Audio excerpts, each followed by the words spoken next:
Hello student, आज हम लोग अकाउंट्स का पहला चैप्टर जो है accounting for partnership firm fundamental के बारे में पढ़ेंगे।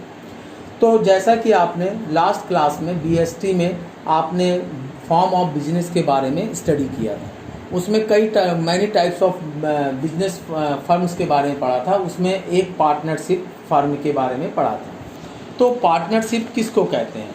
पार्टनरशिप फर्म जो होता है, जो एज़ पर कंपनी एक्ट जो है 2014 में मिनिमम 2 लोग हो सकते हैं और मैक्सिमम 50% हो सकते हैं। तो इस तरह के जो ऑर्गेनाइजेशंस होते हैं इनको हम लोग पार्टनरशिप फर्म के नाम से जानते हैं।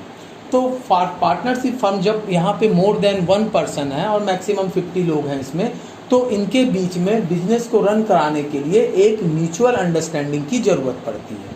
ये जो म्यूचुअल अंडरस्टैंडिंग है, इसको हम लोग एज पर दिस चैप्टर हम लोग क्या करते हैं, पार्टनरशिप डीड के नाम से जानते हैं। तो ये पार्टनरशिप डीड आपका ओरल भी हो सकता है और रिटन में भी हो सकता है। अब जो पार्टनरशिप जो इसके जो बेसिक कैरेक्टराइज होते हैं, पहला तो कैरेक्टराइज इसका 2 और मोर पर्सन होना चाहिए और मैक्सिमम 50% होना चाहिए। दूसरा जो इसका फीचर है, एग्रीमेंट होना चाहिए इनके बीच में, यानी म्यूचुअल अंडरस्टैंडिंग होना चाहिए, जिसको हम लोग यहाँ पे पार्टनरशिप डीड के नाम से जानते हैं, और उसी बेस में फर्म को ऑर्गेनाइज किया जाता है, चलाया जाता है। फिर तीसरा लॉफुल बिजनेस होना चाहिए, यानी कि कोई भी हम पार्टनरशिप कर रहे हैं वो एज पर लॉ वो लीगल बिजनेस होना चाहिए, और इसमें जो है पार्टनरों के बीच में एक राइट्स और ड्यूटी होना चाहिए। फिर इसके बाद इसमें प्रॉफिट शेयरिंग होना चाहिए कि किस पार्टनर को प्रॉफिट का कितना शेयर मिलेगा।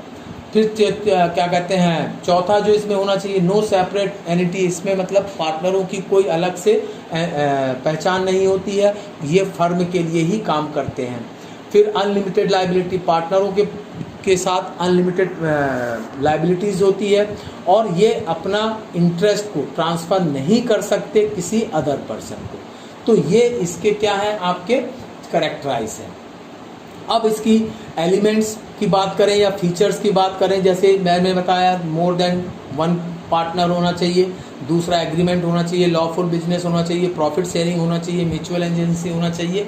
तो ये सारे इसके क्या हो गए, कैरेक्टराइज हो गए या फीचर्स हो गए। अब जब पार्टनरशिप जब हम लोग बात करते हैं, एक अच्छे पार्टनरशिप में क्या क्या एसेंशियल पार्ट्स होते हैं। पहला, म्यूचुअल ट्रस्ट एंड कॉन्फिडेंस होना चाहिए, ऑनेस्टी होनी चाहिए। फिर जो पार्टनरशिप डीड है उसके प्रति उनको रेस्पेक्ट होना चाहिए, ट्रू एंड फेयर अकाउंट्स होना चाहिए। ये इसके एसेंशियल पार्ट हैं।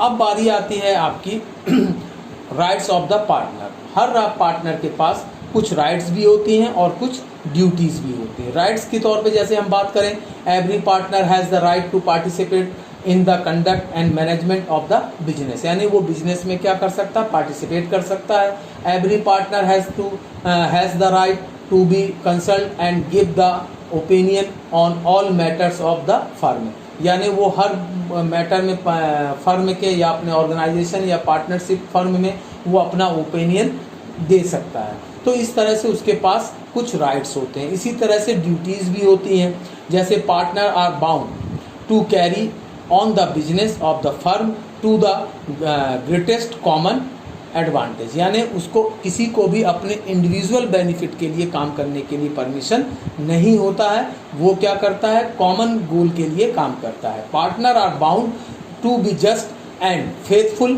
टू ईच अदर, यानी पार्टनर्स को जो होना बेसिकली वो बाउंड होता है, उसकी ड्यूटीज़ होती है कि वो एक दूसरे के लिए ईमानदार बने रहे। तो इस तरह से उसकी कुछ ड्यूटीज़ होती है।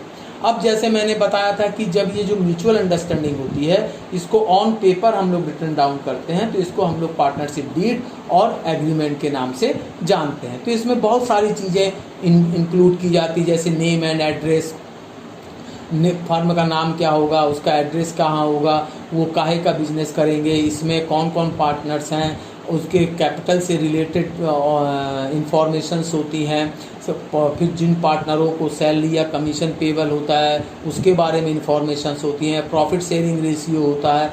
तो इस तरीके से अकाउंट, फिर आपके अकाउंटिंग पीरियड के बारे में जानकारी होती है, पार्टनरशिप ड्यूरेशन के बारे में जानकारी होती है, तो फिर पार्टनरशिप अकाउंट कैसे मेंटेन किए जाएंगे उसके बारे में इंफॉर्मेशंस होती है। तो इन सारी रूल्स रेगुलेशंस को जब हम ऑन पेपर में रिटन डाउन करते हैं तो ये पार्टनरशिप डीड के नाम से जाना जाता है, और इसी पार्टनरशिप डीड को पार्टनर्स क्या करते हैं, फॉलो करते हैं।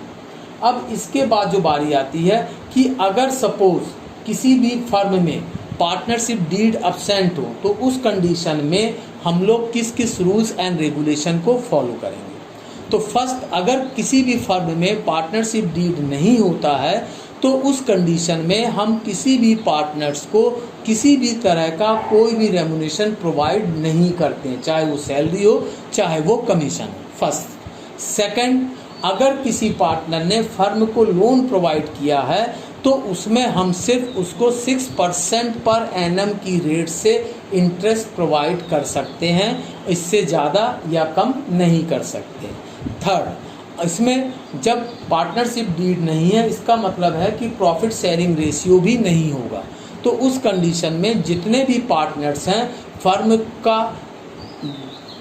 किसी भी ईयर में जो भी प्रॉफिट एंड लॉस होगा उसको सारे पार्टनर्स के बीच में इक्वली डिस्ट्रीब्यूट किया जाएगा। तो ये बेसिक रूल्स होते हैं जब हम पार्टनरशिप डीड एब्सेंट होता है और उस तो हम क्या करते हैं, उसको फॉलो करते हैं। अब बारी आती है, जैसे हम ये पार्टनरशिप फर्म की बात कर रहे हैं तो यहाँ पे हम लोग इस पूरे चैप्टर को रीड करने के लिए नेक्स्ट, ये तो बेसिक फंडामेंटल पार्टनरशिप के बारे में था कि पार्टनरशिप फर्म क्या है, इसमें क्या क्या चीज़ें होती हैं और किस तरह से उसको फॉलो किया जाता है। नेक्स्ट चैप्टर में इसके बेसिक अकाउंट्स के बारे में हम लोग स्टडी करेंगे और देखेंगे कि इसमें कौन कौन सी अकाउंट्स और स्टेटमेंट बनाए जाते हैं या तैयार किए जाते हैं। Thank you.